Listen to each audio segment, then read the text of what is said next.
오늘 말씀의 제목은 피를 가지고 회막에 들어가서라는 말씀의 제목입니다. 이스라엘에 5대 제사가 있습니다. 5대 제사가 있습니다. 한번 따라해 보실까요?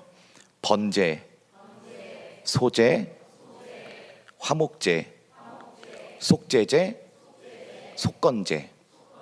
예, 이렇게 5가지입니다. 머리가 좋으신 분은 한 번에 외우셨을 겁니다. 이 간략하게 좀 말씀을 드리면, 이 번제는 이 모든 이 제사에는 불이 있어야 됩니다. 이 불은 여호와께로부터 나오는 겁니다. 우리가 그리고 예물을 준비해서 하나님께 드리면 여호와께서 그 불을 받아서 흠양을 하십니다. 그래서 이 모든 제사에는 불이 있어야 되고 이것을 화제로 여호와께 올려드리게 됩니다. 불이 제물을 만나면 타서 향기가 향연히 하늘로 올라갑니다. 그래서 하나님이 그 향기를 받으시는 겁니다. 이것이 화제, 모든 제사는 화제와 연관이 되어 있습니다. 그런데 이 첫 번째 번제의 제사는 전부를 불살라 드리는 걸 의미합니다. 자기의 가정 형편에 따라 부유한 자면 송아지 소를 한 마리 가져와서 그 소를 각을 뜨고 내장과 정강이와 내장과 그 모든 것들을 다 번제단 위에서 불살라 여호와께 향기로 드립니다. 그러니까 이 번제는 전부를 하나님께 드리는 제사를 얘기합니다. 이 번제를 하나님께 드렸을 때 여호와께서 기쁘게 받으셨다라고 말씀하고 있습니다. 이 둘째는 소제입니다. 이 소제는 동물이 아닌 곡식을 갈아서 하나님께 드리는 겁니다. 이 곡식을 가져와 이 곡식을 받은 제사장은 한 움큼을 가져다가 여호와 앞에서 불로 태웁니다. 그러면 하나님께서 이 한 움큼 드린 이 소제의 이 한 움큼의 이 소제 가루를 받으시고 어떤 일이 일어나게 되냐면 이 나머지 가루, 하나님께 드리지 않은 모든 가루가 거룩하여지게 되는 이것이 소제입니다. 그래서 이 한 움큼 드린 이것이 여호와 앞에 기념물이 되어 나머지 가져온 그 모든 가루가 거룩하게 된다. 이 소제의 의미를 갖고 있습니다. 우리가 드리는 예물이나 시간이 그럴 수 있겠지요. 일부를 드렸는데 나머지의 것들이 거룩하여진다. 이 소제는 그런 의미를 갖고 있습니다. 그리고 화목제입니다. 세 번째 화목제인데, 화목제는 번제와 비슷하게 소를 가져와서 그것을 이제 각을 뜨고, 근데 이것은 번제는 소 전부를 태워드리는 거지만 화목제는 다른 것이 있다면 특별히 이 콩팥과 기름, 그리고 이 내장에 있는 기름, 그리고 간에 있는 꺼풀을 함께 여호와께 태워드리는 겁니다. 이 특별히 두 콩팥을 떼다가 하나님 앞에서 불로 태워드리는 게 화목제입니다. 이를 샬롬제, 샬롬제라고 해서 하나님과 나의 샬롬이다 라고 해서 이것이 화목제라고 합니다. 그 히브리인들은 이 콩팥에 사람의 양심이 있다라고 생각을 했습니다. 이 콩팥이 사람 몸에서 무슨 역할을 합니까? 피를 거르는 역할을 하지 않습니까? 좋은 것은 남겨두고 이제 불순물들은 소변으로 배출하는 것과 같이 이 콩팥이 이런 거르는 이 정화의 역할을 합니다. 그래서 그 시편의 말씀에 보면은 내 양심이 나를 감찰하나이다. 그래서 양심, 이 콩팥은 양심이란 또 뜻을 갖고 있습니다. 이와 같이 이 사람이 하나님께 드리는 정결한 삶, 정직한 삶을 의미한다라는 겁니다. 그리고 이제 5번째는 속건제인데, 속건제는 이렇게 하나님과 나 사이에서 내가 하나님의 성물에 대해서, 그리고 혹은 이웃의 것을 내가 빼앗거나 도둑질했을 때, 그러니까 내가 배상할 수 있는 것들을 내가 물질로 더욱더 크게 배상하는 것, 그 배상의 의미가 큽니다.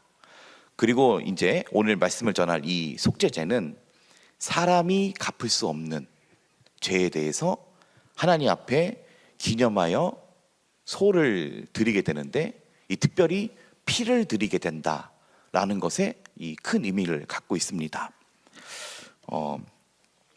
속죄제를 드리는 여호와께 드리는 이유는 한마디로 우리의 죄를 여호와 앞에서 속죄받기 위해서입니다.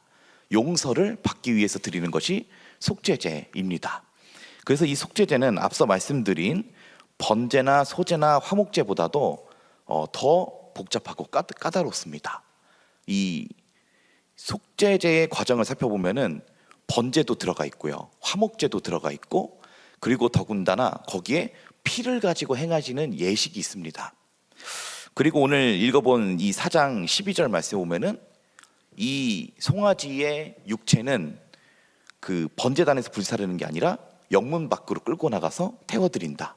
그러니까 이 영문 밖에서 죽임을 당하신 예수님의 육신을 또한 상징하기도 합니다. 그런데 오늘 특별히 오늘 이 4장의 말씀, 레위기 4장의 말씀을 통해서는 이 피로 여호와 앞에 어떻게 예식을 행하였나, 요 세 가지로 좀 살펴보려고 합니다. 하나님께서는 이 수송아지의 피로 다음과 같이 하라고 하셨습니다. 첫째, 피를 성소에 갖고 들어가 휘장에 뿌리라고 하셨습니다. 저희 5절, 4장 5절과 6절 말씀 함께 읽어보시겠습니다. 기름 부음을 받은 제사장은 그 수송아지의 피를 가지고 회막에 들어가서 그 제사장이 손가락에 그 피를 찍어 여호와 앞 곧 성소의 휘장 앞에 7번 뿌릴 것이며. 아멘. 이 제사장이 송아지를 잡은 다음에 이 잡기 전에 먼저 이 수송아지에 안수를 합니다. 안수. 이 안수에는 어떤 의미가 있냐? 드리는 자와 안수를 받는 자가 동일하게 된다라는 의미를 갖고 있습니다. 그래서 이제 우리가 목사님께 안수를 받지 않습니까? 이 목사님께 안수를 받으면 이제 목사님의 어떤 그런 신앙이나 어떤 이런 영성 같은 것들이 이 안수를 받는 자에게 전가가 되어 오는 겁니다. 드리는 그래서 오늘 레위기 이 말씀 보면은 수송아지를 갖고 와서 먼저 송아지를 잡기 전에 그 송아지의 머리에 안수를 합니다. 그러니까 내가 곧 송아지고 송아지가 곧 나다라는 의미를 갖고 있습니다. 그래서 내가 죽는 게 아니라 이 송아지를 죽이는 겁니다. 그 송아지를 죽이면 누가 죽는 것입니까? 대신 내가 죽는 것입니다. 그래서 이 수송아지를 갖고 와서 먼저 머리에 안수를 한 다음에 이 송아지를 죽입니다. 그러면 죽이면 거기서 이제 피가 나오게 되지요. 이 하나님께서는 이 피를 먹지 말라라고 하셨습니다. 왜냐하면 피에는 생명이 있기 때문에. 그 창세기 1장에 보면 말씀하시잖아요. 그 사람을 지으실 때 하나님께서 흙으로 사람을 지으시고 그 코에 생기를 불어넣으시 사람이 생명이 되니라라고 말씀하시지 않습니까? 여기서 생명은 네페시라고 합니다. 근데 여기는 생명이란 뜻을 갖고 있습니다.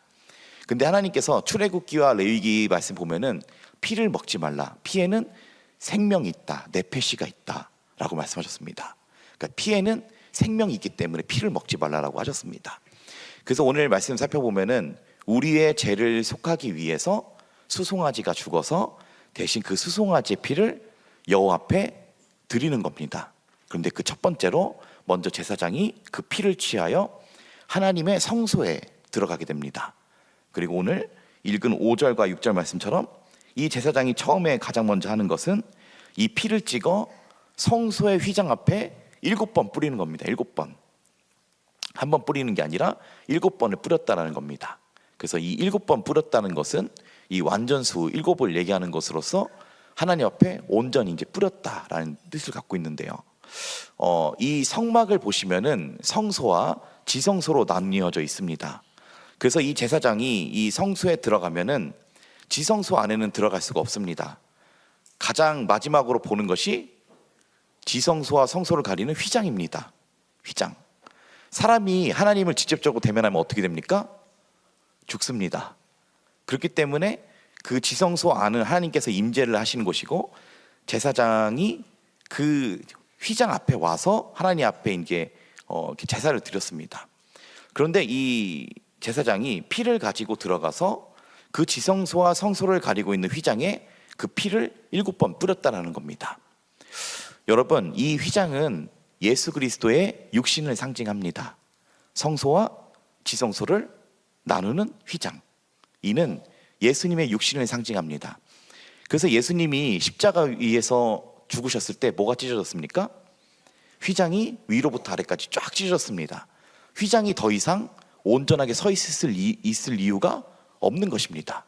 휘장은 예수 그리스도의 육신의 그림자 역할을 했기 때문에 실제인 예수 그리스도의 육신이 십자가에서 찢어지시니까 그 구약의 예수님의 육신을 상징했던 그 휘장은 더 이상 온전히 있을 이유가 없었던 것입니다. 그래서 그 휘장은 위로부터 아래까지 찢어지죠. 그러니까 오늘 이 구약에 살펴보는 지금 지성소와 성소를 가리고 있는 이 휘장은 예수님의 육신을 상징하는 겁니다. 그래서 이 휘장은 양쪽 면이 있습니다. 한 면은 성소를 향해 있고 사람을 향해 있고, 이 한 면은 반대편 지성소를 향해 있습니다.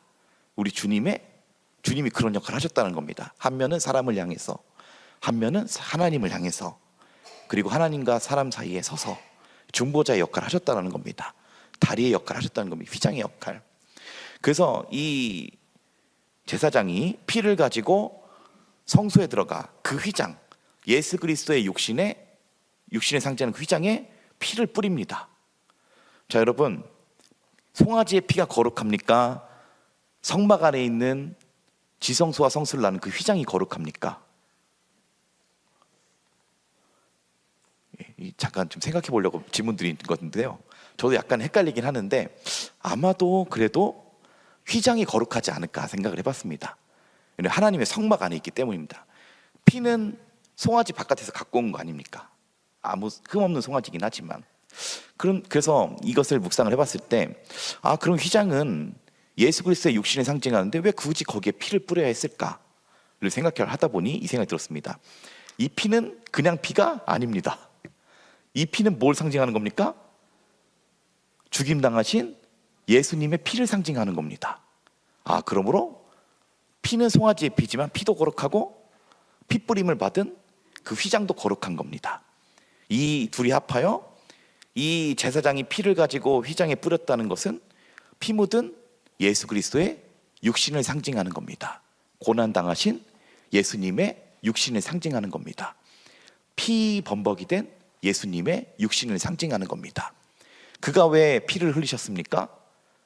그가 왜 자기의 피로 자기의 몸을 적시셨습니까? 학대당하고 고난당하고 핍박을 받으셨기 때문입니다. 이를 이사야서 53장 5절에 이렇게 말씀합니다. 그가 찔림은 우리의 허물 때문이요 그가 상함은 우리의 죄악 때문이라.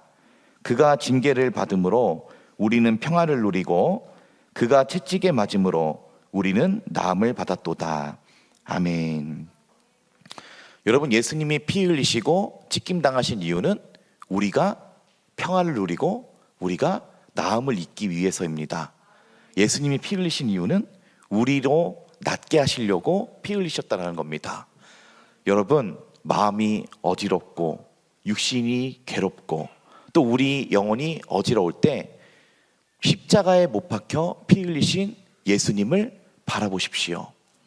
그가 찔리고 그가 상하고 그가 징계를 받고 그가 채찍에 맞은 이유, 피로 그 몸이 물들여진 이유는 우리를 낫게 하기 위해서입니다. 우리 마음과 영혼이 평화를 누리게 하기 위해서인 것입니다. 우리가 이 사실을 잊지 않았으면 좋겠습니다. 주님이 피 흘리신 공로는 오직 우리를 위한 것입니다. 히브리서 9장 11절 12절 이렇게 말씀합니다. 그리스도께서는 장래 좋은 일의 대제사장으로 오사 손으로 짓지 아니한 것 곧 이 창조에 속하지 아니한 더 크고 온전한 장막으로 말미암아 염소와 송아지의 피로 하지 아니하고 오직 자기의 피로 영원한 속죄를 이루사 단번에 성소에 들어가셨느니라. 아멘. 이 예수님이 자신의 피를 들고 성소로 들어가서 우리를 위해서 영원한 속죄 제사를 하셨다는 것, 속죄제를 하셨다는 겁니다. 구약에 속죄제가 있었지만 그것은 예수님이 우리에게 이루어주신 십자가의 온전한 속죄를 얘기하는 것입니다. 여러분, 우리가 이 시간 한번 이걸 생각해 봤으면 좋겠습니다. 구약의 광야에 사람들이 하나님의 성막을 세웠습니다. 그런데 이 성막을 세울 때 모세가 자기 마음대로 세운 게 아닙니다. 시내산에 올라 하나님이 말씀하신 것처럼 삼가 네개 보이신 모양대로 그 성막을 지으라고 했습니다. 그러니까 이 모세가 지은 성막은 하늘에 있는 성막의 모본을 보고 광야에 지은 겁니다. 그럼 여러분, 하늘에 성소가 있습니까? 없습니까? 성소가 있습니다. 자, 그리고 창세기에서 보면은 아브라함이 누구에게 11조를 줍니까? 멜기세덱에게 주지요. 멜기세덱이 어떤 역할을 하는 인물이라고 그랬습니까? 하나님의 대제사장이라는 역할을 한다 그랬습니다. 그러니까 하늘에 이미 성소가 있는 겁니다. 하나님의 성소가. 자, 그러면 이 태초부터 하나님의 성막이 저 하늘 위에 서 있고 그 모양을 본따 구약에 이스라엘 사람들이 광야에 성막을 만들어낸 겁니다. 그러니까 이 성막은 예전부터, 하나님의 성소는 예전부터 세워져 있었습니다. 거기에 대제사장도 있었죠. 멜기세덱이 있었습니다. 자, 그런데 거기 한 가지가 없는 게 있었습니다. 하늘의 성막에. 무엇이 없었는지 아십니까? 하나님의 성소도 서 있고 대제사장도 서 있는데 드려질 온전한 제물이 없던 겁니다. 제물이. 자, 그 제물은 언제 하나님 앞에 온전하게 드려지게 됩니까? 예수님이 십자가에 못 박히시면서 온전한 제사를, 영원한 제사를 하나님께 드리게 됩니다. 그러니까 이 성소가 태초로부터 서 있었고 거기를 섬기던 대제사장 멜기세덱도 있었지만 진정으로 드려야 될 제물은 없었던 겁니다. 그러니 우리 주님이 사람의 육신의 몸을 입고 와서 피를 흘리심으로 말미암아 그 대제사장의 직분을 갖고 하나님의 성막에 들어가 성소에 자기의 피를 하나님 앞에 드린 겁니다. 이것이 영원한 우리의 속죄 제사라는 겁니다. 단번에 드리셨고 영원한 속죄 제사. 이 제사장은 죽음을 보지 않기 때문에 더 이상 속죄할 일이 없는 영원한 제사를, 영원한 속죄의 제사를 우리가 받았다라는 것입니다. 여러분, 우리의 죄가 영원히 사해진 것입니다. 주님의 이 속죄 제사로 하나님의 성막 가운데 들어가셔서 그 피로 우리의 모든 죄가를 영원히 용서하신 것이다라는 겁니다. 자, 그래서 첫 번째로 이 피를 갖고 어떻게 해야 됐냐면 제사장이 이 성소의 피를 가지고 들어가 이 휘장에 7번 뿌리는 역할을 했습니다. 그리고 그 뿌려진 피로 말미암아, 그 피 묻은 휘장으로 말미암아 우리 육신과 마음과 영혼은 나음을 입었다라는 것입니다. 히브리서 10장 14절 말씀입니다. 그가 거룩하게 된 자들을 한 번의 제사로 영원히 온전하게 하셨느니라 라고 말씀하고 있습니다. 예수님의 피가 오늘 우리의 모든 죄를 속하시고 우리 안에 있는 질병과 마음의 불안과 우리 안에 있는 영혼의 두려움을 모두 대속해 주신 것입니다. 두 번째로 이 피를 갖고 어떤 일을 했냐? 향단의 뿔에 피를 바르라고 하셨습니다. 저희 4장 7절 말씀 함께 읽어보시겠습니다. 제사장은 또 그 피를 여호와 앞 곧 회막 안 향단 뿔들에 바르고. 아멘. 자, 이 제사장이 이 피를 가지고 두 번째로 해야 되는 게 뭐냐면 휘장에 피를 뿌린 다음에 이 휘장 앞에 향단이 있었습니다. 향단. 이 향단은 하나님 앞에 올려지는 향연의 기도를 얘기합니다. 이 회막 앞에 서 있는 향단.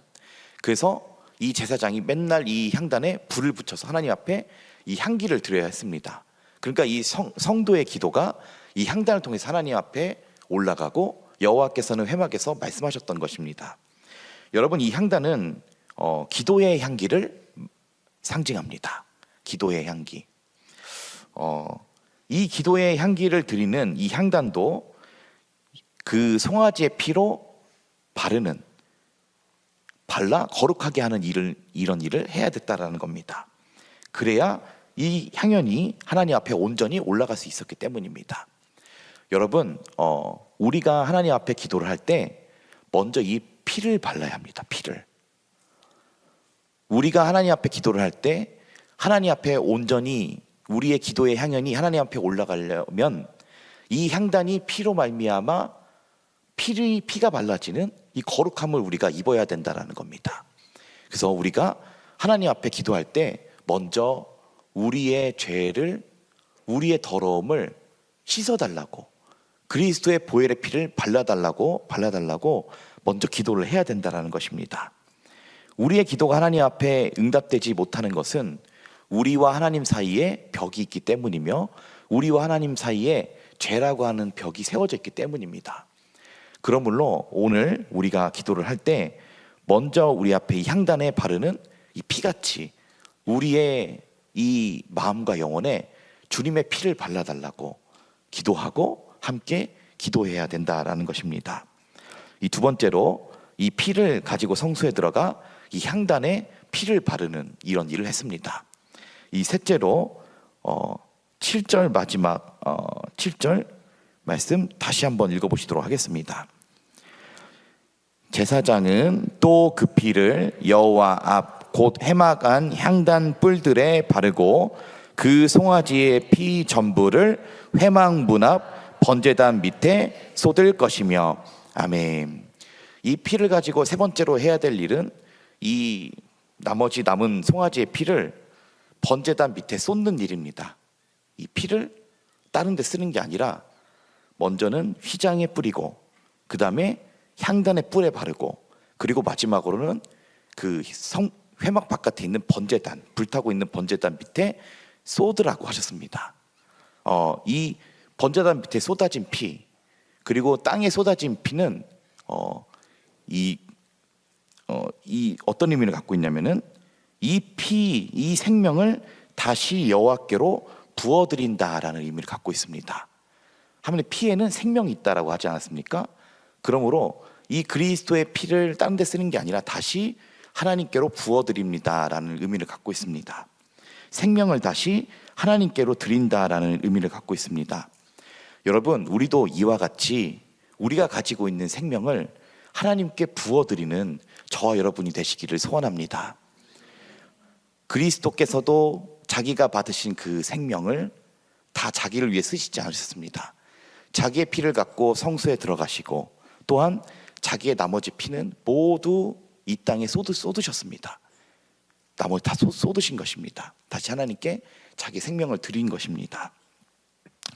여러분, 제가 이 말씀을 준비하고 있는데 하나님께서 한 가지 꿈을 꾸게 하셨습니다. 그게 어떤 꿈이었냐면은 제가 죽는 꿈이었습니다. 꿈에서 제가 죽은 겁니다.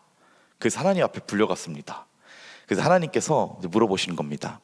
너는 40년 사는 동안 여호와의 헌신된 종이었냐? 이거 물으셨습니다.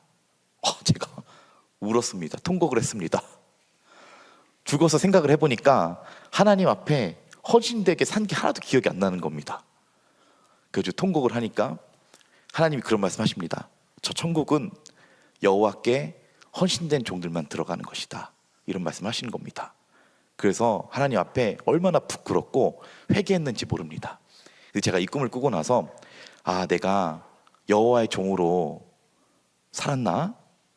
내가 하나님께 정말 이 헌신된 마음과 자세로 살았을까? 정말 부끄러운 생각이 들었습니다. 여러분, 하나님께 부어드리는 인생 되시기를 소원합니다. 이 숨이 붙어 있을 때 여호와께 헌신된 여호와의 종으로 살다 가셨으면 좋겠습니다. 교회의 작은 일이라고 할지라도 또 내가 작은 것으로 하나님께 섬긴다 할지라도 정말 하나님을 섬기는 마음으로 내가 하나님의 종이다, 내가 여호와의 종이다라는 마음으로 자기의 생명 모두를 하나님께 부어드리고 가셨으면 좋겠습니다. 우리가 그렇게 살지 못한다면, 우리가 우리의 인생을 하나님 앞에 부어드리고 살지 못한다면 나중에 하나님 앞에 갔을 때 후회한다고 해도 돌이킬 수 있는 방법이 없습니다. 끝입니다. 근데 저는 다행스럽게도 이것이 꿈이었기에 망정이지만 이 꿈을 꾸고 나서 다시 생명을 사는 느낌이 들었습니다. 이렇게 살면 안 되겠다. 내 안에 이렇게 나태했던 마음, 그리고 내가 이렇게 하나님 앞에 일을 한다고 하면서 건성으로 했던 마음, 이런 마음을 회개하게 되는 기회가 됐습니다. 여러분, 이 하나님이 나에게 주시는 이 작은 일, 이 보잘것없는 일도 다 하나님의 뜻이 있습니다. 작은 것에 충성된 자는 큰 것에도 충성된 자라고 하나님 그 싹을 보시는 겁니다. 싹을. 이게 이 사람이 정말로 나에게 충성된 종인지 아닌지를 하나님 보신다라는 겁니다. 그래서 저도 하나님 앞에 회개를 했습니다. 비록 꿈이긴 했지만 하나님 앞에 회개를 했습니다. 하나님, 내가 이제부터 사는 이 삶 가운데 하나님 앞에 부어드리는 삶이 되었으면 좋겠습니다. 하나님이 지금 나에게 만나게 해주시는 사람들, 그리고 관계 맺게 하시는 사람들, 그리고 교회에 하루하루 만나는 그 작은 일이라고 할지라도 내가 여호와의 종된 자세로 살아야겠다. 종은 주인이 원하는 대로 하는 게 종이지 않습니까? 그러므로 오늘 이 세 번째, 이 마지막 피를 휘장에 뿌리고 향단에 바르고 나머지는 전부 제단 밑에 쏟는다라고 했습니다. 생명을 전부 하나님께 드린다라는 겁니다. 우리도 이 주님의 마음과 자세를 닮았으면 좋겠습니다. 주님은 십자가에서 이 한 영원한 속죄 제사를 드리면서 그 나머지 피는 모두 땅에 쏟으셨습니다. 우리를 위해 쏟아주셨습니다. 생명을 우리 위해 쏟아주신 것입니다. 예수님은 하나님께 부여받은 이 생명을 하나님께 전부 쏟아드리는 인생을 사셨습니다. 한마디로 여호와의 헌신된 종으로 살다 가신 것입니다. 여러분, 오늘 이 말씀이 저와 여러분께 주시는 말씀이라고 한다면 오늘 나는 하나님 앞에 어떤 마음과 자세로 살아가고 있으십니까? 저는 정말 하나님 앞에 부끄럽다라는 생각이 많이 들게 되었습니다. 오늘 우리도 예수님처럼 이렇게